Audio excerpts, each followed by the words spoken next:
Hull, open three. Oh, what a sight for Lexie Hull. She has needed that one to drop. It's clear from Caitlin Clark's response to Lexie Hull's shot.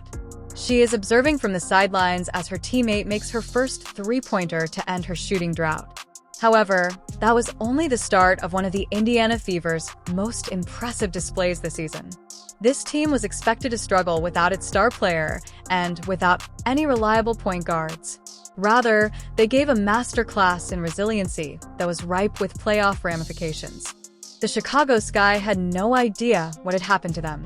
To express your support for Lexi and the Fever, leave a comment below. Let's move forward. Imagine the Fever's worst dread materializing. Consecutive defeats that nobody anticipated. After dominating teams at the beginning of their road trip to the West Coast, the squad was feeling great. Then they were severely defeated by Phoenix and Los Angeles. These were no ordinary defeats. These were the kinds of losses that cause you to really doubt your chances of making the playoffs.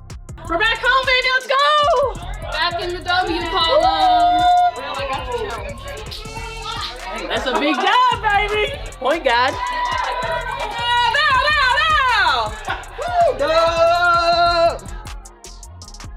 Pick that up.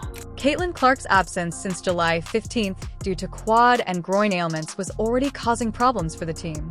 There is no estimated time of her return, but during that Phoenix game, things drastically worsened. During the first quarter, Sydney Coulson suffered an ACL tear in her left knee. It was visible to you in real time. It seemed as though her season had ended. Obviously, we lost our last two, but I don't know, that LA one felt good for us because we didn't quit. And then, life happened the other night at the Valley, so we could have looked at it like, oh, woe is me, and, we don't have enough players, and we didn't. So shout out to our group for just staying, confident and staying ready because, it's a professional league, and we have to be ready, and we can't make too many excuses about it because no one's going to hand us anything. So we might as well look at it for what it is and keep showing up. But this is where everything started to go horribly wrong. During the fourth quarter of that same game, Ari McDonald suffered a fracture to her right foot. The same game, 2 point guards. Injuries that terminate the season for both of them. The point guard spot on the roster was totally vacant. Let's discuss the true implications of this. Without their floor general, no WNBA club wants to play a game. But also losing your backup. And that's basketball nightmare territory. The backup to the backup. Unbelievably proud. I think this is the most resilient team I've ever been a part of, and I say that wholeheartedly. We've had a lot of mishap happen throughout the course of the season. I think throughout the course of it all, we've stayed resilient, and you guys get to see us at our best when we stay together and be resilient. So shout out to my girls tonight because I think it took everybody. Everyone played a piece, played a role, and I think that's how we got the dub. Coach Stephanie White had to make quick adjustments to the rotations. She discussed managing the offense using a by committee approach. Coaches say that because we don't know what we're doing. You guys, the players, the coaches, to lose and sit in Erie? Yeah, first and foremost, just brokenhearted for them. They're two really good people that you hate to see this happen to. They've been an integral part of what we've been doing, and so hate it for them. Unfortunately, it's part of the deal, and we've got to roll with it. And we've got players in that locker room who believe in one another. Players in that locker room who are as competitive as all get out. We've got versatility, and it's going to have to be on full display. So I think now it's about playing to honor them, right, and playing for them. Supporters began to wonder if the squad could survive actual hardship. The deadline had already passed, so the front office was unable to make any transactions at all.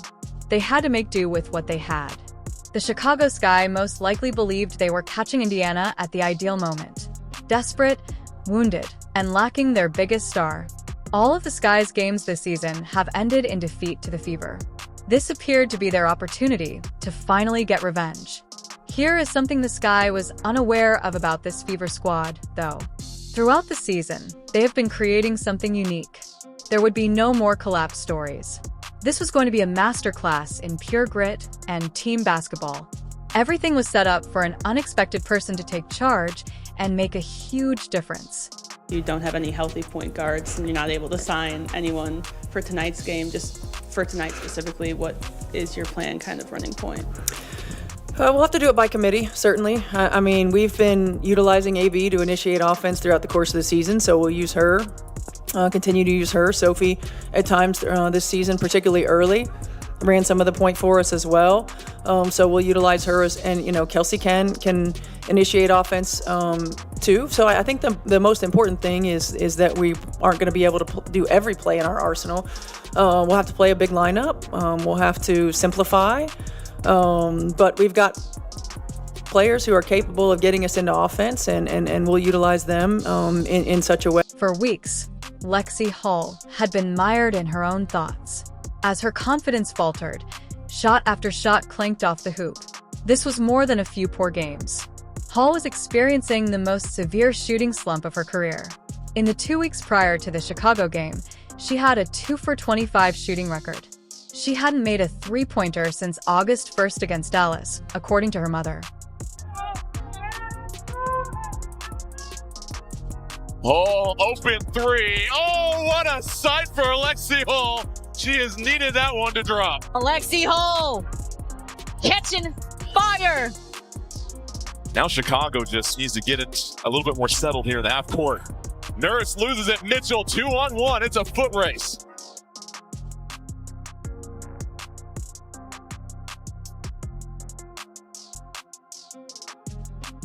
Like, how do you stay out of your head or listen to the right people? What is that balance like? As you know what you need to do. Take us kind of what's that like? Yeah, I mean, I think for me, it's focusing on doing the right thing, taking the right shots, being in the right place, focusing less on the outcome of things. Missed shots happen. It's going to happen in everyone's career. And to just really focus on getting the next good one. I think that's the whole mindset, and we know we have confidence in every single person on every shot that they take. So, just keep. The Phoenix game demonstrated the severity of the situation. Hull had perhaps her poorest defensive performance of the season, going 1 for 11 from the field and 0 for 8 from three-point range for a total of 2 points. Following that game, her teammate Kelsey Mitchell had a heartfelt conversation with Hull. She assured Hull that she could rely on her to contribute to the table each evening. And then Lexi, what was it like to finally break out of that slump, and especially on a night when It's all there. when they needed you to? Yeah, I mean, it feels good. It feels good to see the ball go through the net. But I think, every game, regardless, you're making shots, you're not, it feels really, really good to have your teammates behind you. And I definitely feel that every day. And it's fun. It was fun today to get to celebrate some. The moment that turned everything against Chicago then arrived. Caitlin Clark watched from the bench as Hull made her first three-point try. With that familiar turn, the ball slipped out of her grasp. Swishing through the net, it arched through the air. From the sidelines, Clark leaped with sheer delight. As if she had just made the shot herself. You could see her celebrating. Open three. Oh, what a sight for Lexi Hull. She has needed that one to drop. Hull benches up. Caitlin Clark with a big grin. The dam broke with that one shot. As Hull began looking for her next shooting opportunity, her confidence returned in spades. She made 4 of her 6 three-point attempts. However, the true tale is not reflected in the statistics narrative. In real time, you witnessed a player rediscover who she was. Once more, Hull was moving without the ball. She was playing freely and making the appropriate readings. Again, no Sydney Colson out for the year with the ACL tear. Lexi Hull, though, the bucket and the foul. He's dealt with so much scoring adversity lately. Yeah, terrific baseline execution. She comes off the curl. Tell you what, this Fever team is going to be very dangerous, no matter the roster. Oh, Lexi Hull! Heat checking her napalm era right now. Hull's plus 22 rating demonstrated that her influence extended well beyond her ability to score. A season-high 17 points demonstrated that sometimes a single shot may make all the difference.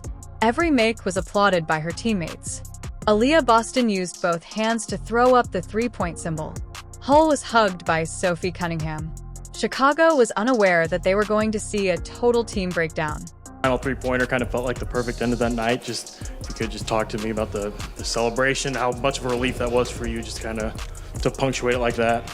I mean, it's fun. You know, the crowd was behind us today.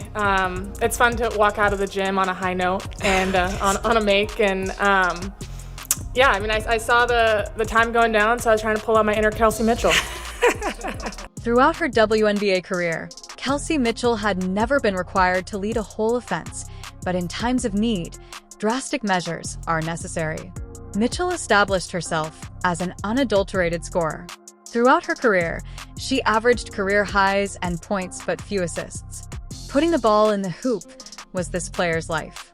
Like, when the song comes on, just like it's all there. Like, you just gotta believe it, and I think Lexi knows that we believe in her. Our last game in Phoenix, I think we all were just a bit emotional about everything, and I think me and Lexi had an emotional moment because, you know, no one shot well, and I want her to know that we gonna count on her for, you know, what she brings to the table every night, and I'm gonna always stand by my teammates, so you never have to worry about it. You have to give up your own shot attempts to set up teammates when you play point guard.